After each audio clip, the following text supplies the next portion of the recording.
Okay, so here we go. You're going to spend an hour listening to us talk about VR. I know most of these people, so I know that they're good at this and that you are going to be well entertained and perhaps even informed if everything goes according to plan. We'll start doing some introductions. My name is Mack. I started something called Hammer and Tusk. I started Hammer and Tusk because a long time ago, cell phone guy, yeah, we'll have a couple of those. A long time ago, I tried VR for the first time. I was at a conference in San Francisco. I took the headset off my head, and I went into the corner of the room, and I rocked back and forth for like 5 minutes. And then I went to my hotel, and I wrote a blog post, and I said, holy Lord, everything's about to get weird. Like weird. It's real. Still on that one, okay. That's okay, that's cool, that's cool. As long as you were working towards a solution. So I did that, and the only reason I tell you this story is because the next day, Oculus got bought by Facebook for $2 billion. So I called it before Facebook. Most of you jumped on the bandwagon late. Basically, the reason I get to be the guy who hosted this is because I was here early. Hammer and Tusk started out as a community. I wrote a newsletter. We did real-life events, New York, San Francisco, here in Vancouver. Went really well. Eventually, some friends of mine at a company called Axiom Zen got a hold of me. And Axiom Zen builds extraordinary products. Their software is used to put satellites around Jupiter, as well as silly little mobile games that hundreds of thousands or millions of people play, all sorts of things in between. They love to build things. They got a hold of me. They said, Mack, VR is the future. I said, I know. I'm that guy, right? So I know. And they said, all you do is write about it. It's bullshit. Why don't you build it? And I was like, oh, that's a good pitch. Except that I'm just me, so I can't build it because I'm not a developer, I'm not a designer, I don't do these things. And they said, well, we have an army of incredibly talented people. They need a little bit of pathfinding. Why don't you come work with us? And so a year and a half ago, they acquired Hammer and Tusk. I've been a gleeful employee of Axiom Zen ever since. We do VR stuff. We build experiences. We build games. We occasionally ship them, though not often. We've made a bunch of filming stuff, and we're really exploring the space. I'm going to be your host tonight. Next. Okay. Wow. How do I follow that up? My name is Alan Goldman. I'm a researcher and industry liaison at Emily Carr University. And my background is more as a filmmaker. I experimented a lot with 3D, and I think that kind of led me to the place that I'm in now, having an interest in VR. And like Mack, when I first tried or had my first VR experience, I was hooked. So that kind of changed a lot of things. And it seemed to be a natural progression from where I was in 3D to where we were going in VR, especially with the headsets themselves. At the university, we're experimenting a lot. We're playing with a lot of different things. I think someone mentioned from the CDM that they have a Vive. We too have a Vive, and we've had a number of developer kits. Now we have a kit itself, and we have a lot of students playing in the space. We also are very much interested in the socialization between, or how to create more social experiences in VR. Because I think that putting on a headset can be a little bit of can be a bit of a disincentive to some. So anyways, I'm sure we'll talk more as we go along, and I'm happy to be invited here. I feel honored, and over to Wren. Hi, my name is Wren Handman. I work with Mack at Hammer and Tusk, and I do content creation. So I'm coming at this actually from a creative writing background, but a big part of my job is reading about VR. So I spend a couple hours every day just reading about what's going on in the space and what's new in the space and what's the most exciting in the space, and then sharing it with our community through our newsletter. So I've dove deep. Awesome. Hi, I'm Kayla, Kayla Kinnunen. I was the director of VR at Roadhouse Interactive up until September 1st this year. My background is mostly game development. I was 10 years at EA, did 5 years at Roadhouse. Different than folks here, I was actually a bit of a VR skeptic when the Oculus wave was hitting. I was a big VR fan back in the 90s when I was a kid, loved all that stuff, got big into it, but really have been kind of waiting for the technology to get right And that moment for me really hit at Steam Dev Days a few years ago, when that was really the come to Jesus moment where they kind of figured out the latency requirements, and we were on the cusp of figuring out the input requirements. I was an early developer on Vive, participant in the room scale game jam that happened here in town, helped my friends with Fantastic Contraption early in the days, and really been kind of trying to show people what really great VR is and what the future benefits of it are. So. Hi, my name is Hine. I'm the executive producer at Archiact in Vancouver. We specialize in VR. I spent a few years at EA as well, about 5 years doing game development. Over at PopCap, did some work at DNA for a bit, which is a mobile game company that really focuses on like gacha and meta games and free-to-play standard mobilization. But I've been at Archiact for about almost 2 years now. We started with about 12 people when I joined. We're up to 70 in Vancouver right now. We've got 25 people in a studio in China, and we only do VR, AR related work. So I've been there for the last little while. I drive a lot of the game development, looking at business opportunities, and we also do a lot of publishing as well. I'm happy to answer any questions, and I'm excited to be here. Okay, so to make this most useful for you, what I do is I inform the audience about you. So I'm going to ask you a series of questions, and you are going to vote yay by putting your hand up and nay by not putting your hand up. Have you used VR in the last 24 hours? Have you used VR in the last week? Have you ever used VR? Put your hand up if you've never been inside VR. Okay. That is literally the first time that's ever happened. That's crazy, actually. Okay, put your hand up if you think mobile VR is going to be more important than head-mounted stuff. Than the Vive and the Oculus and all those things. Now or in the future? That's good, that's good. I got what I need. I got what I need. Okay, so, welcome. I've done quite a few of these panels. They can be really similar and really boring, like, oh, what do you think is the future of VR, blah, blah. So we're gonna play a little fast and loose here today. Yesterday, I looked at the App Store, and it was very exciting on my iOS device. If you go to the search tab of the App Store, you can see the top 10 most searched terms on the App Store. 3 of them were VR related. I've never seen anything like that, especially on an iOS device. It was crazy. Today, it's none. It's literally back to none. And the difference is probably Black Friday and VR headsets being sold at Best Buy and things like that. I'm guessing that's what the change is. So my first question to you is, if VR fails to really grab the consumers by the short and curlies this Black Friday, this Christmas season, are we done? Are we all going home? Start with Eric. No. The reason being, I think, behind that is, although I think the consumer market is a lot tougher, I think the B2B market is really solid. There's too many applications for this stuff, whether it comes to real estate or education or simulation. It's not going to go anywhere. And so that's, at the very least, is going to continue to drive innovations in the hardware market, which is going to make it better for the consumer market. So if it doesn't take off, then we have that. I do know, bringing that up, when I was out Christmas shopping this last couple of days, I was surprised to see, first at, where was I? London Drugs. I saw that they had VR headsets in there, standard, fancy cardboards, 2 variants, a Pro and a standard version. And then I went to Staples the next day, and I saw a different set in a similar type stand where it was a Pro and a standard.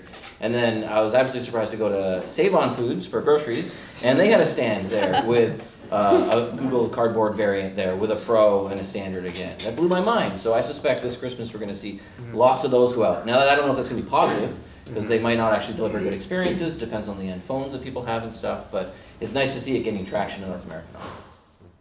Anybody disagree with Eric? Anybody want to add to that? So here's kind of the problem, right? You put 4 people on a panel who all agree about it. It would be better if somebody was here like, no, you guys are all screwed. You're all going back to yay. I think, to add one point to that, I think the one piece out of that you bring up that maybe we should expand a bit more is the risk of these low quality VR experiences kind of tainting the market. Yeah. And I think that's most dangerous from an entertainment perspective.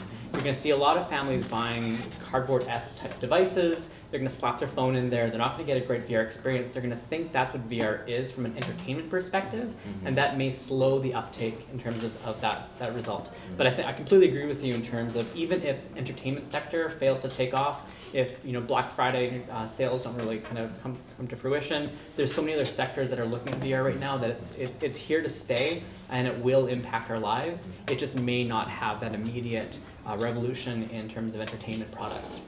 I think there's also danger, though, of overhyping everything in the industry, that we're all so excited by this. It's so new, it's so different. And the way we talk about it, we talk about these come to Jesus moments, and we talk about how this technology is revolutionizing everything and changing everything. And sometimes when you really get into it and dive deep, there's not that much there. Or like, I was so excited about the PlayStation VR and this was gonna change everything, and you're reading all these reviews, this is the most amazing new thing, this is the end of other gaming devices, and I tried the PlayStation Worlds VR and every single one made me violently ill. Yeah. I was like, I'm not gonna recommend this to anyone, right? So I think there is a danger that we're maybe a little bit too excited sometimes and we overhype things. So your story is about literally save on foods, crazy. That's like my moment with the App Store. This very, oh my God, the Muggles are coming moment. It's great. Not everybody uses the word Muggles that way. This is also a very North American focused view. So you as a researcher, you as somebody who consumes a lot of information, Eric, you guys have this deep Chinese expertise. Let's talk about VR outside. I have my own hypotheses, but this actually isn't about me, despite what I want it to be. So why don't you guys tell me about your international perspectives on VR? And this time we'll start on this side. Yeah. International perspectives, well, I mean, it seems to me that we're getting an inquiry at the university from someone internationally, if not daily, almost weekly. A lot of companies come out of the woodwork. We have a lot of Asian interests in the research that we're doing. We've had people come to the university and want to buy the research that we're doing outright and basically want to sponsor the center because there is a huge appetite in that marketplace, especially in China. And Eric can definitely second that, I think, too, by virtue of some of the projects that are going on within your company. Yeah, definitely. And I think it's completely different. It's a different ballgame altogether in Asia than it is here. So we have all these legacy technologies, and they don't have those kind of legacies. They're adopting mobile. They're adopting these things very quickly. And there are VR theme parks, there are VR corners, there's VR in the mall. It's completely different. And I think that we haven't even sort of hit that wave yet. And I don't know if we will in the same way, because we're much more conservative just as our population is. There's also, I think, a really exciting thing happening, especially in China, in terms of hardware development, because the patent laws there are so different. Yeah. So the ability to yeah, mostly non-existent. So the ability to innovate is just way, way beyond what we can do here, because they can build off each other and share that information in a way that people here can't or won't, because they're all so proprietary with all their designs and all theirs. Yeah, that's true. I have a camera company that was trying to innovate a stereo 3D rig, stereo 360 3D rig, and they had a client here, and they said, just wait, we'll take it back to China, we'll mess with it, and then we'll bring it back and it'll be finished. Exactly. How do you compete with that? That's crazy, right? So that kind of innovation is not happening quickly here at all. Yeah, they also can get the manufacturing costs down as well, right? So they have so much access to manufacturing and parts and labor, and so they can come in at a third of the price. In Asia we see all kinds of. There's lots of cardboard knockoffs over there. Very high quality units now with nice lenses. And that doesn't mean they're even made out of cardboard, to be No, clear. no. Like, These are full plastic shells with, you They look know, like banding gear. on it. They come with their own app stores. They have platforms already. We do a lot of publishing. We have relationships with lots of these companies, whether it's the Bofing Storm or whether it's Pico or any number of headsets, and we take a lot of North American content, and we bring it and we publish it over there. We'll handle the SDK, we'll do the translations, and we'll put it on their platforms. And so there's lots of opportunity for that. Also a lot of all-in-one headsets, so these are things that are either using mobile chipsets, but they're just an all-in-one headset. There's no cell phone to remove. It's the guts of a cell phone, or it might be like the NVIDIA Shield. They take the Integra, they shove it in there. You've got kind of a hybrid between PC and mobile comparison. You generally end up with a problem when it comes to quality, and that can be on the App Store or latency, or they're all just below what you've probably experienced on a high quality device. But the price point is so much lower and adoption is so high over there that they can just blast those things out all the time, right? And so there's certainly that volume perspective. And on the other end, you don't have a lot of people with a home that can support a VR headset, and so that's where the arcade models pop up, right? You were talking about the arcades. Yeah. They're really big over there, or pop-up shops. So they'll pop up a shop in a space, and it'll be up there for a month, and you will pay and go in and go through a series of VR experiences, and you'll pay, I don't know, some price between 20 US or 50 US, and it could be 45 minutes long, and it's just a series of little mini demos across different headsets. Some of it's good, some of it's bad, but people are paying for it, and with the volume of people over there, they can handle that, and it's still a good business model for them. This is also in China?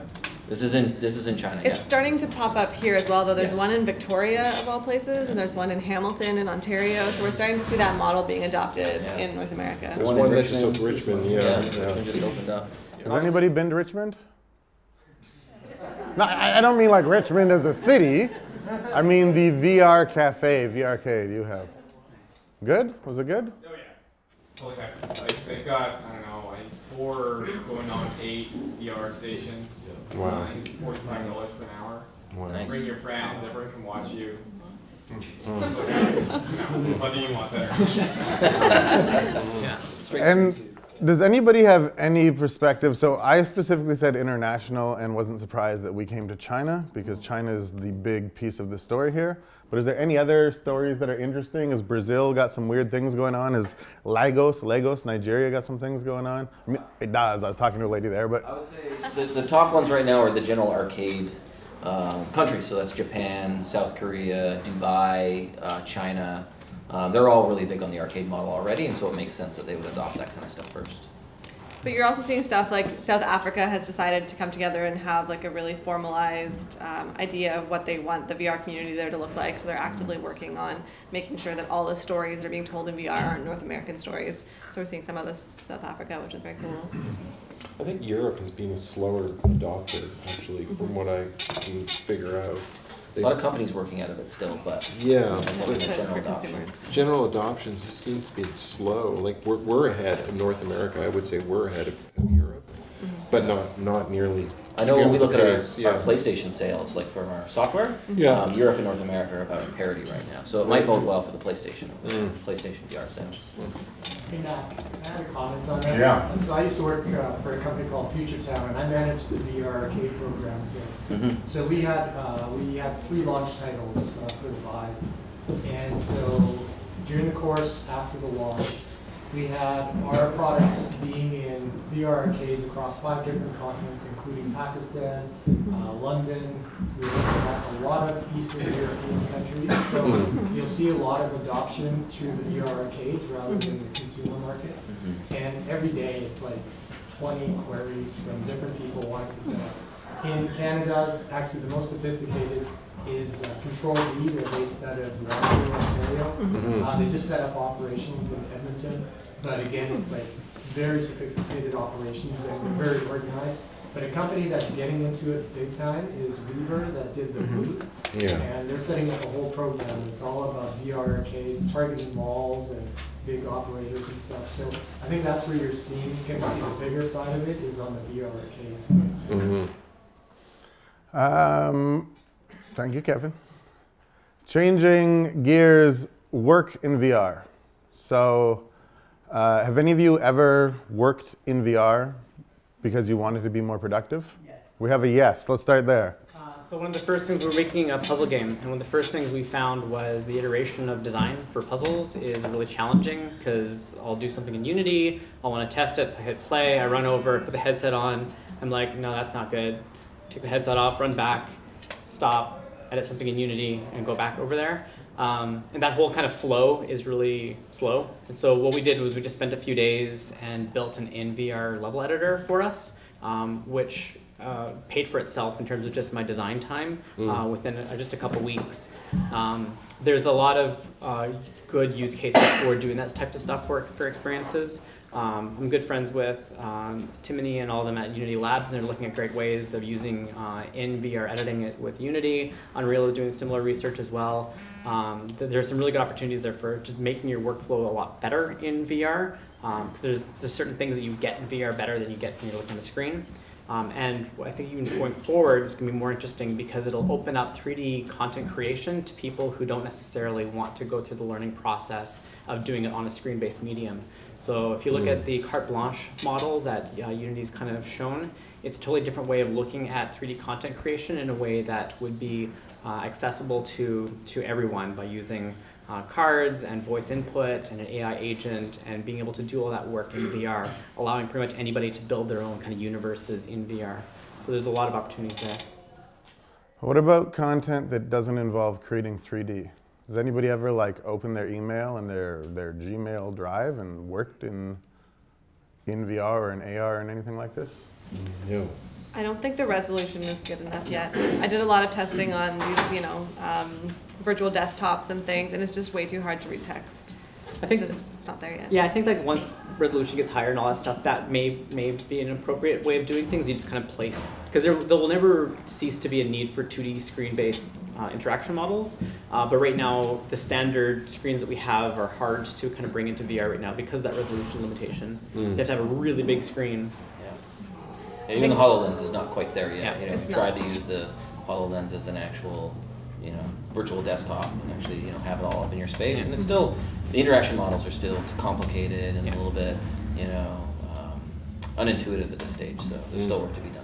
The interesting thing with the HoloLens, though, is that I can use my regular computer while I have it on my head, which is really nice. So I've done things where I've been, like playing with the holograms, and then I've seen a Slack notification, so I've gone over my computer and checked it, and then gone back to what I was doing without having to take on, take off, switch mediums. So it makes it a lot easier to switch between things. Windows 10 for HoloLens. I'm sorry? Windows 10. Yeah. Yes. Here's a trick question for you. What's the most important company in augmented reality today? I mean, what is augmented reality? I mean, Right? What is reality? Is it augmented? Is it mixed? Is it merged? Is Do we have any qualifiers? No, because I have a trick question answer. Is it the most talked about, or is it the most important? It's Snapchat.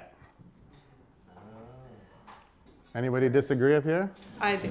You do. I do, very strongly. I think that they're all about hype, and that it's very smart, and it's going to get it into the hands of consumers, but at the end of the day, the product is not useful, and it's going to flare out and die as soon as So it's popular.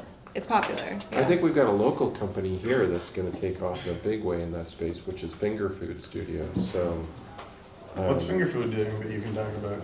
well, they're having a launch on December 9th, and they're going to tell you all about it. All I can say is that they're going to have about 100 people working for that company just in that part of their division in augmented reality. How many people have used Snapchat in the last 3 days? Okay.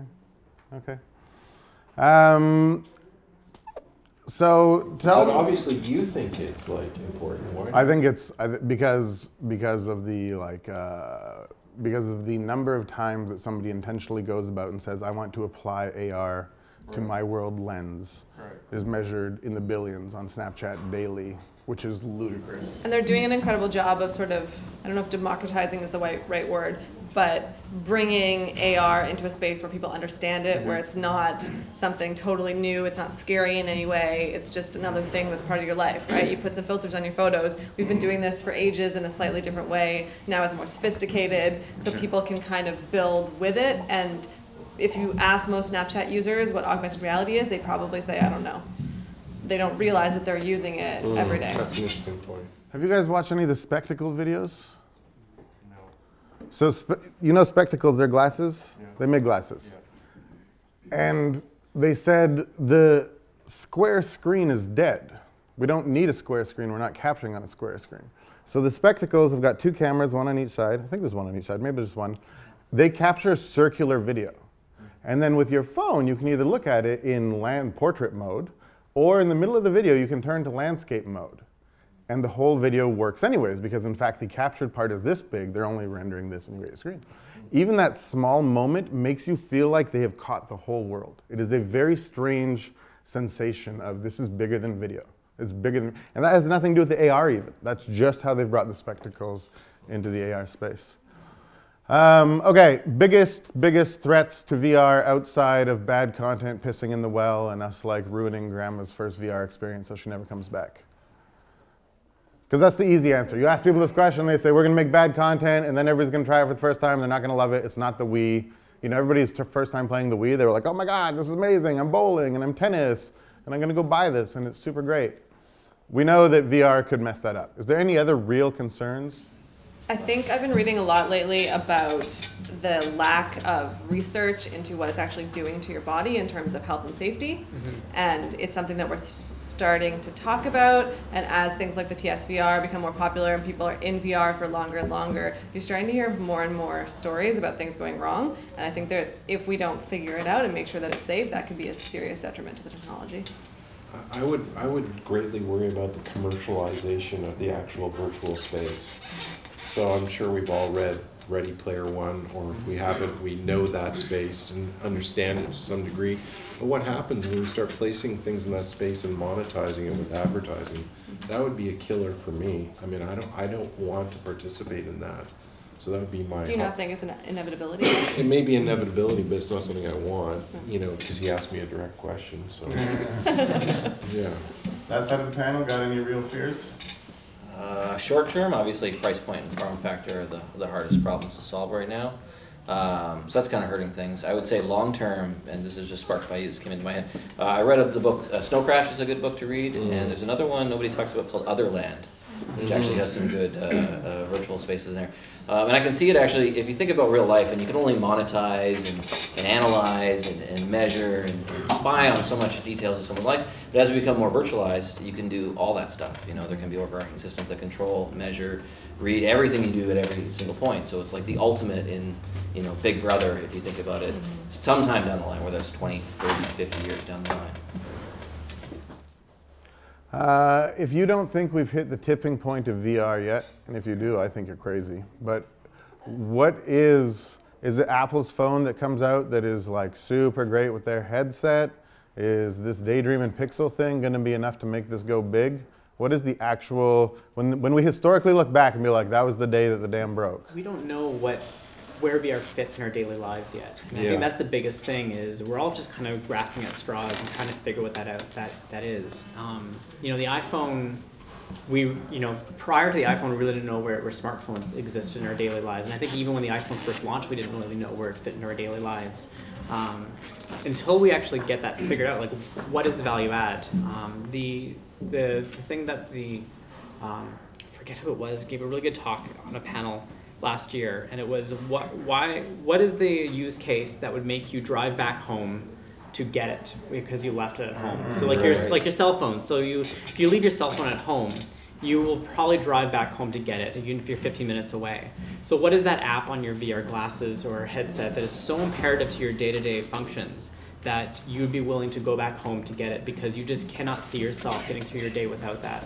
And I think until we solve that, we're not going to hit that tipping point, and that could be quite a ways away. And so the big counter argument is that if we haven't solved that yet, are we not all assuming that that is solvable? I think that goes back to the big fear of the biggest threat to VR is if we can't solve that, then this medium doesn't deserve to exist. I think AR is probably a lot easier to visualize than VR. Completely. And there's that wonderful video, Hyper Reality, which is a bit of a dark take on things, Yeah. but they put it really into perspective. Like, here's a use case of someone in a daily life and how they use it, and you immediately see value to it, right? Yeah. You also see a lot of negative that goes along with it, but you see a lot of value in there. Yeah. When you say if you would go back home to take it Yeah. after eating, that implies that a person would need that after eating. But what if it's not when they need it, like they actually need it at home? Yeah, like our televisions are arguably as important to us as our Agreed. cell phones, but you only use it. Are the people that need it most at home? Maybe the people that are far from cities, they would need that more. But on the other hand, they don't have access to the internet so much yet. So maybe when the internet becomes more available to everyone in the world, VR would have a better chance. That's it. Yeah, I kind of lean towards the augmented reality thing taking off in some big way. Not to say that VR is not huge or will continue to get bigger, but I mean, people are going to work in augmented reality and they're going to use it to communicate with each other, to make things, to talk to each other, to fix things. It'll create efficiencies. It will change the way we work. And I tend to think that that might be when that tipping point is, but that's not VR, that's AR, so maybe it's mixed reality. I have a colleague who's working on a virtual reality, or VR high school, and my personal hope is that it disrupts high school altogether. So I think that's going to be, for me, that will be the massive tipping point, because to put VR, high school in VR, where you can walk in and have conversations with Nobel laureates and have some serious interactions going on at different levels, I think that would be primo. So, you know, it's on its way. I check in every now and again to see. There's quite a few people in that space, like, you know, taking textbooks and making them into VR applications and trying to change the way we educate. Does everybody know what MOOCs are? So we all know like one person who's good at those and finishes those, and then we know like 15 people who started one. There's some argument that the MOOCs didn't work. So for those who don't know, massive online something course. Open, massive online open course. MOOC, it's like when MIT just gives away all of their education for free online. Super fun, super awesome. Do you think that VR could save the MOOCs? That's my favorite sentence of the day. I think so. I mean, you can apply as close to a standard education to that as you want, or as you build around it, or you can make it as far-fetched in a different direction. So you can literally have, and I don't advocate this, you could literally have a classroom that you sit down in virtual space and have a virtual teacher or a real teacher who is now instructing you on courses traditionally. You can go much further than that, and you can like build a whole virtual space that is not conducive to students sitting next to each other, and you could throw curriculum at them in all kinds of unique ways. Like Magic School Bus, I think that's a great example of, you know, the future of VR could be for education, the Magic School Bus. You and the students get on your Magic School Bus and you go on a journey through the body and you shrink down, and all the wonderful things that happen to you that's exciting and entertaining can happen to a student, right? And there are people who are working on things like that. I did a demo from a company in New Zealand that's working on a VR education experience where you sort of walk into the forest and you can touch things around you and it pops up information about each of those organisms. So you're sort of learning about biology as you like go through this kind of little adventure. Way more fun than reading a textbook. I think one of the big things that MOOCs kind of don't have is that kind of social contract that kind of goes with courses. And you know, I've done a lot of online courses before, and inevitably every single time I do all the work the last week that I'm allowed to on the course, and it's just horrible, right? But you know, I sign up for the exact same course in person, and you know, I have a schedule that I'm committed to. I have a social contract of people that I meet with every week. I have a teacher. I have that kind of accountability, because humans are pretty terrible at managing their own time. And so I think if you can have the VR or AR experience kind of help build that social connectivity, that kind of builds that social guilt trip, and allow you to maybe be a little more flexible with your time but still hold you accountable, that kind of stuff, I think that's the important bit. And I think VR, if you've experienced a social experience in VR, there is that potential to really feel that connection to other people, which may allow for that kind of social bond to happen. I'm going to ask one more official question, then we're going to open up to the audience for any things you guys have to say. For my last question, I want to bring it home. We're going to bring it back to Vancouver. So I get fairly regular questions about, oh, VR is super interesting. I come from a film background. I come from a game background. I'm a developer, whatever. I want to work in VR in Vancouver. Who should I go work for? And I don't have a very long list of people that I send to them. So the question for you, I mean, you are, Kayla, you are considering foreign shores for VR work. Didn't stay home. Eric, your name always comes up. Everybody's like, where should I go work? I'm like, you should talk to Archiact. That's basically all I got. Not really kidding, but I think I'm wrong. I hope I'm wrong as well. So let's use this to inform me and each other and our audience about Vancouver's VR. Not scene, like I don't care about your meetup, I care about I want to get paid. Yeah. So other than us, obviously, I think there's a few companies in town. I'm going to have a little trouble naming some, but I know there's Blueprint popped up recently. Yeah. That's from the former Roadhouse group, so Kayla knows them quite well. I would highly recommend everyone joins Van VR, the Slack meetup, the Slack channel. There's a whole Slack server set up for the Vancouver VR scene, and people can chat in there. How many of you are in that already? Okay, lots of you could be. There's a jobs channel in there. There's an events channel. There's general chat. People share information. It's a great place to meet people, and people are sometimes looking for short-term work or looking for people to help them out. So, I would say that's a good, quick go-to. I think there's a lot of companies popping up all over the place, but they are that. They are pop-up companies. They have 1 or 2 employees. They're bootstrapping those companies. And the biggest problem in this marketplace, outside of a company like Archiact that's figuring it out, has figured it out, is that there's a lack of capital. And so these companies that are in the development cycle, they don't have access to capital to take their company to the next level. And that is what we have to be able to figure out how to do, is like how to capitalize some of these companies. To that point, I saw an email go out yesterday, I don't have it with me. Samsung and Sony have just announced funding for VR companies not in the game space. Yeah, recently I had Samsung come to the university and ask about companies to suggest to them. They're very bullish in this space now. It's an open call. Yeah. So there's to bounce off that. So Oculus they announced $250 million in funding at Oculus Connect. They said $50 million in VR funding alone. HTC has announced lots of funding.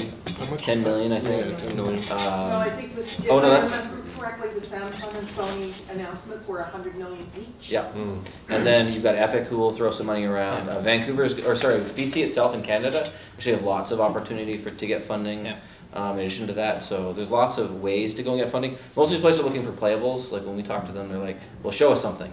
At least show it in a video. If not, send us your first playable." And then they're very open to talking at that point about funding and funding opportunities. And funding is great, and we need it. But I do think that we have to figure out a way to keep these companies going. It's not just a one-shot, one-time deal.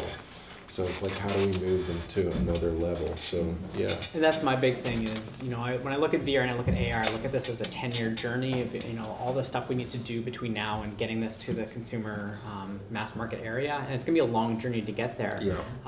And there's only so much that platform money that you can get right now is going to take you with that. And we don't really have a great ecosystem here for taking companies over that long term to build these really big world-changing things. So when I look at where I want to work, it's who's doing world-leading problems solving in this space, and who has the finances to see this through for the next 5 to 10 years. And that's really hard to find here in town. There's a few players. You mentioned Finger Foods. They're doing some great stuff. Microsoft has a good studio here that's doing some of their AR work in town here. Archiact is becoming the behemoth in town. If you want to start up, there's a few options. But yeah, otherwise, Vancouver's really got to grow that larger space. But yeah, Vancouver, I think we all agree, could be like de facto one of the major centers for VR, AR. So it could happen here, definitely. Yeah. If I was to list out all the top places in the world to go and do VR, obviously I think you're talking always San Francisco, Seattle, and Vancouver are your top right now. So lots of opportunity here, just not a lot of funding. So Microsoft, Finger Foods, and Archiact. That's on my list now when people ask. Axiom now? If you're really good, you can call me. Heard a few companies out here earlier too. Yeah, but so, I realize we're in Launch Academy, and I appreciate the entrepreneur's journey, and I've been a hallowed member. I've passed through these hallowed halls as a Launch Academy member, but I'm talking about, like, we have 3 job postings on our site we are actively looking for. Like, we have the budget for these 3 roles at least, and that's not a big request. That's 3 people. So does anybody in the audience know of any companies that aren't the ones we just mentioned that fit this criteria? There's I know that Work@Play is working with augmented and virtual reality as well. David Grad, an amazing person, amazing company that he runs over there. So, just a plug for that. There's also Firepoint that recently, is it Firepoint? Yeah, which was Matt liked. So they hired 8 CDM grads, did they not, who are working at that company? Yes. Yeah. So there are people maneuvering in that space, but it's hard to figure out exactly what's going on there. Yeah. There's a lot of people starting things up Yeah. that aren't quite at that level of hiring people. So, Or have a disciplined revenue stream that. yes, yeah. Okay, to the audience, if you have some questions, now would be the time. Put your hand up. I will gently point at you. I'm in for hard questions too. We're going to go with that guy, and then Ed. Would there be a consensus as to the state-of-the-art story / piece / you know, so far this has been the one that's been done the best on? So to repeat the question, is there... Story first. So like a linear experience? Like a linear experience type thing? In overall experience, it shows off the venue the best.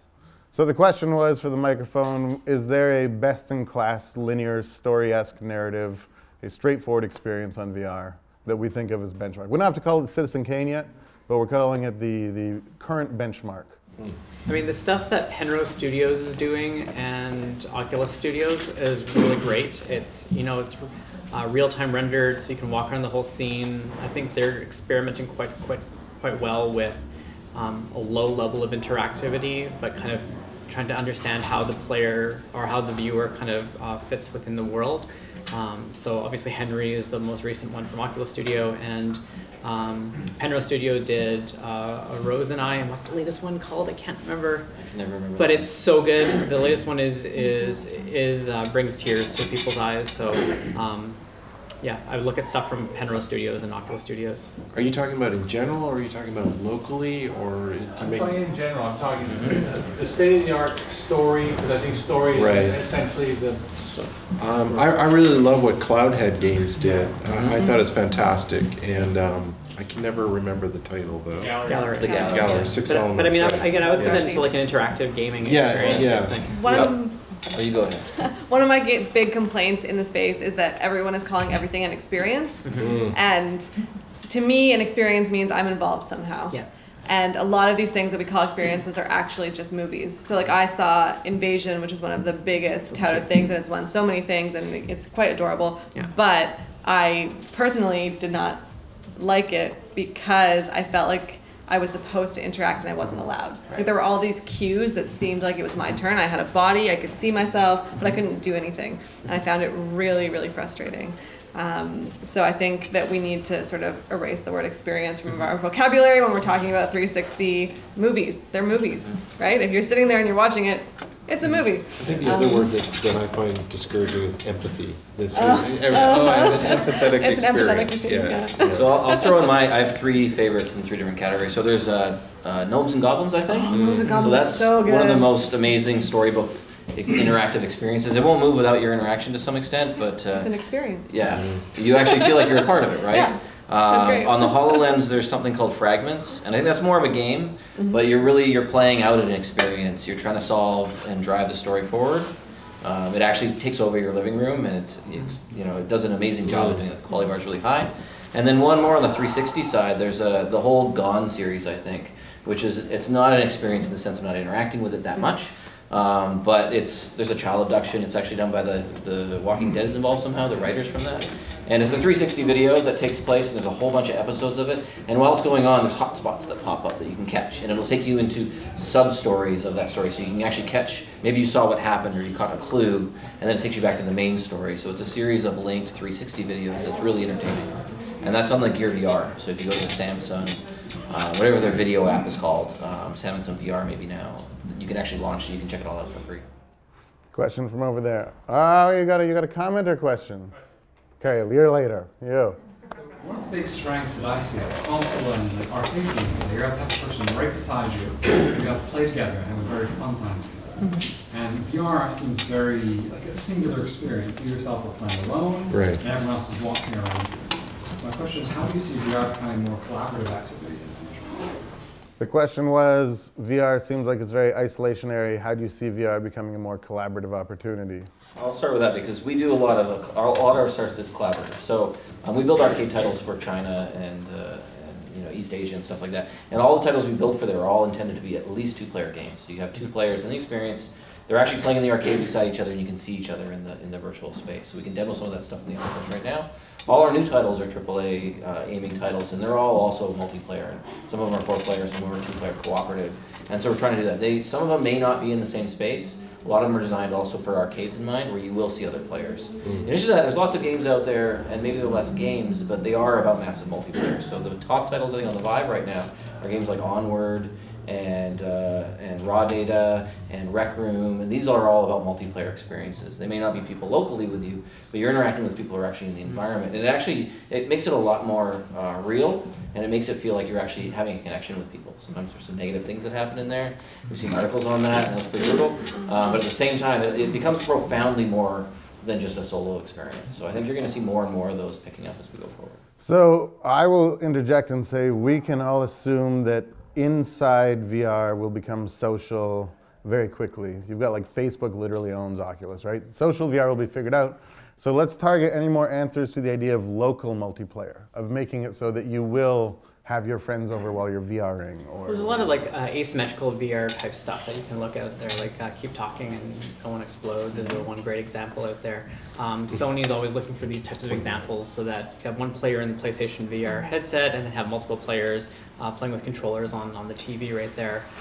Early play tests with Fantastic Contraption found that the audience was getting involved with it, and that led to the first reveal trailer that had a big kind of audience kind of participation in the whole thing. There are definitely aspects of that asymmetrical gameplay that can still be explored. Twitch integration too. Yeah, totally. Yeah. I think that's something people are actively working on right now. I've seen a lot of articles about how we need it and how it's coming. I think Keep Talking is maybe the only one that I've seen that's sort of available to consumers right now, but definitely I think in the next few months you're going to start seeing lots of those out there. In terms of social spaces, I mean, we've been exploring that for quite a while through the work of the director of the center, Dr. Maria Lanton, and trying to network through motion capture and Gear VR's experiences where 2 people are in the same space physically and also virtually, and they're playing together, they're making art, they're doing different things. So that's definitely something worth figuring out for sure. I think you do, though, also want to have the ability to control your social circle. I went on Rec Room and found it to be a deeply, deeply unpleasant experience. Yeah. I lasted 3 minutes on there. Right? It was awful. Just like nonstop people making gross sex jokes and like being inappropriate and harassing people. And so you get to that thing where you're like, you know, I have a social circle because these are the people I enjoy hanging out with. Maybe I don't necessarily want to hang out with strangers on the internet. Back to the whole thing that will make VR fail is if we can't solve the harassment problem in VR social spaces. Yeah. Definitely. Does anybody think we are meaningfully solving that at this point? There's enough people that are starting to think about it, but I haven't seen any really meaningful solutions yet. The power gesture? You heard about that one? I've heard of that one, yeah. What's the power gesture? The power gesture was an idea. So there was an article that went viral about a woman who was sexually harassed in a game, and the makers of the game wrote a piece in response saying, like, we need to fix this problem right now. And one of the things they were suggesting was a power gesture, where basically if someone is harassing you, you do whatever this universal gesture is. So it's like 911. So all of the developers across every platform agree to put this power gesture in, and it to you, when you do the gesture, it makes it look like the other person is being knocked out of your world. To them, you just vanish. So that you can kind of choose who is and who is not in your world in these multiplayer. And what's cool about that is you don't just disappear, but you have a sense of like, I told you to fuck off. This is a power gesture, not a submission gesture.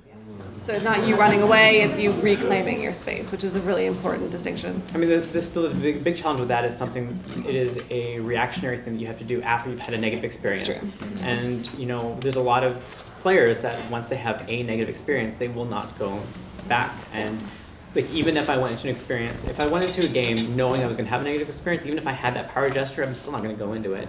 I don't want to deal with that. You're just done. It's a reaction. Yeah. Ed, you got a big old mean question for us back there? I'll try. So this is about education in VR.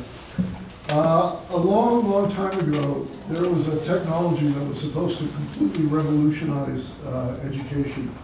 It was called radio.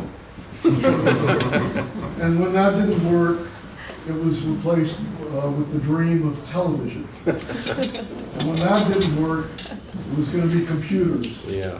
And then it was one laptop per child. So my question to Mack and the panel, if they want to take it, is why would anybody, except the completely and utterly hopelessly naive, believe that VR is going to somehow be the revolution that saves education? Fuck yes, Ed. Thank you.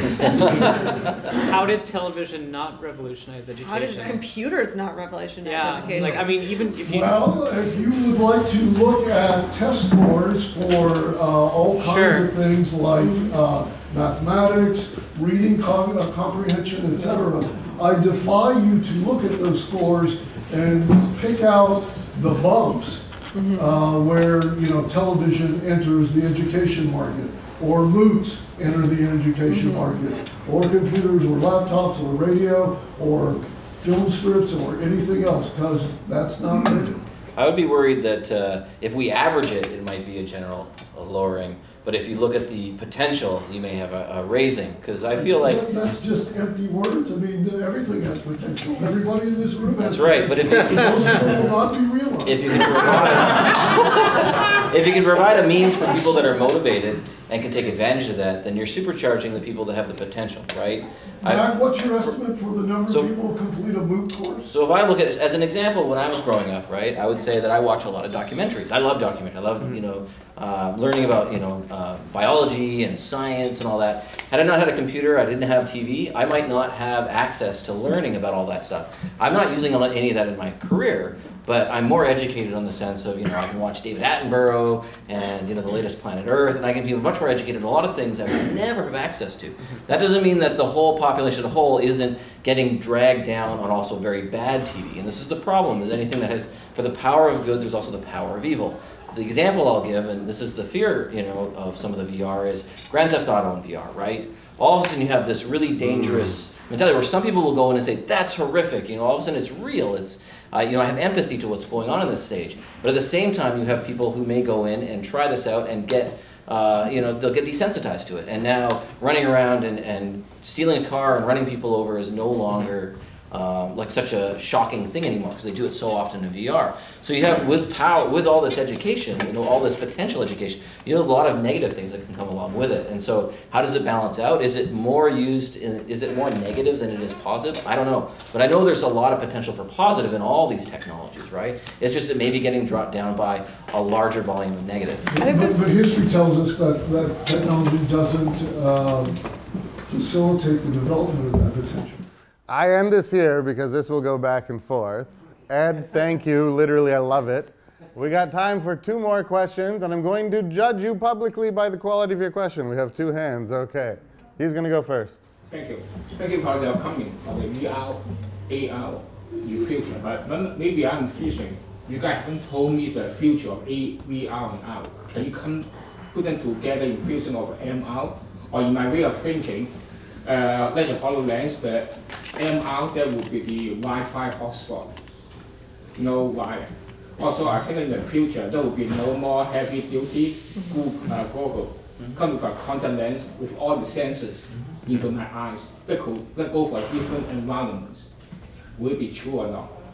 I mean, they've already patented contact lenses that will have these sort of AR, VR solutions inside of them. Obviously, we're very, very far away from that. Today, we can't even make the headsets comfortable yet, so we're definitely not there yet. It's definitely the road that we would like to be on, and whether we get there or not remains to be seen. But I think the more likely next step will be what sort of Magic Leap is working on and other similar companies, which is the idea of just sort of beaming it directly into your eye, so the headset becomes a much less important part of that scenario when you can just use the projector and sort of hit directly into the eye without needing to bounce it off of the screen first. So that's probably going to be the thing that will change the technology the most. I mean, yeah, I mean, I think like the end goal for all of this stuff is to be able to completely manipulate your vision and hearing and some capacity of input, such that you're able to change the world around you in a very natural and real way to allow you to consume and interact with computing technology in a much more human fashion. So, you know, we're going to see, there has to be a bunch of breakthroughs in order to get to the point where we're down to contact lenses. So we're going to see a bunch of stuff happen with current gen tech where resolution is going to get better and it'll get lighter. It'll take a bunch of breakthroughs before we get down to like a glasses thing. It'll take a bunch of breakthroughs before we get to contact lenses. Perhaps we'll be at the singularity by that point because it's a moot thing. But really the whole point is to get that down such that your day-to-day life is augmented by these holographic agents. So the story that I tell people is a running app of the future would be you put your glasses on and you're getting ready for your run and you start your running app. And your running app is actually a holographic coach that stands there and is ready to get you started on your run. And they're talking to you in a natural way and they run out the door with you and kind of show you where you're going and give you feedback as a normal person would do. So instead of using a phone and kind of doing all the data stuff through a screen-based input, you're actually having a conversation with what you believe is a real person, and that kind of humanizes that technology in that way. And you know, they're real enough that you're able to have a conversation with them, and they can understand you in a way. And that's kind of how I see the kind of the end game. Don't know how long it'll take to get there. Video conference. Sorry. Video conference. Video conferencing. I mean, video conferencing. It's more like presence type stuff. Like, I mean, Microsoft has even shown some videos of that where they can kind of do 3D scans of a person and project them into a holographic experience, and you can kind of feel like they're there with you. You're going to see that kind of stuff happen. Probably not that far along. You're going to have like basically dedicated rooms and businesses where you can stand in or sit in, and then your 3D model and texture data is beamed over to another person so they can see you kind of in that space. VR analytics guy. Oh.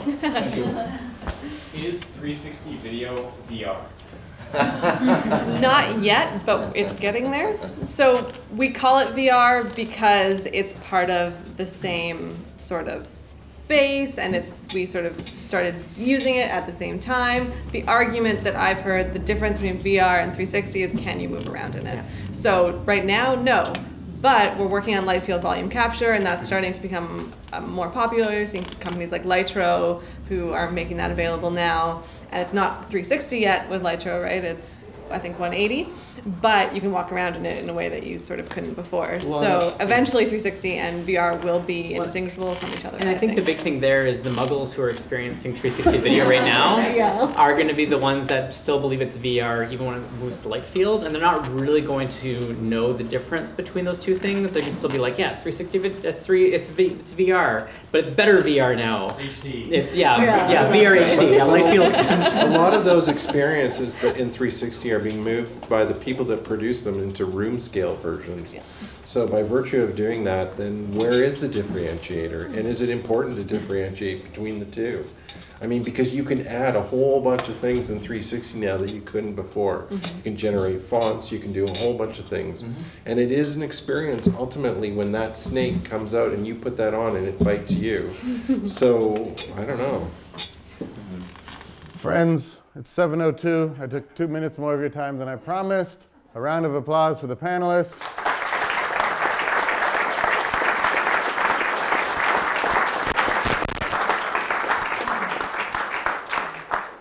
What? Yeah. Okay.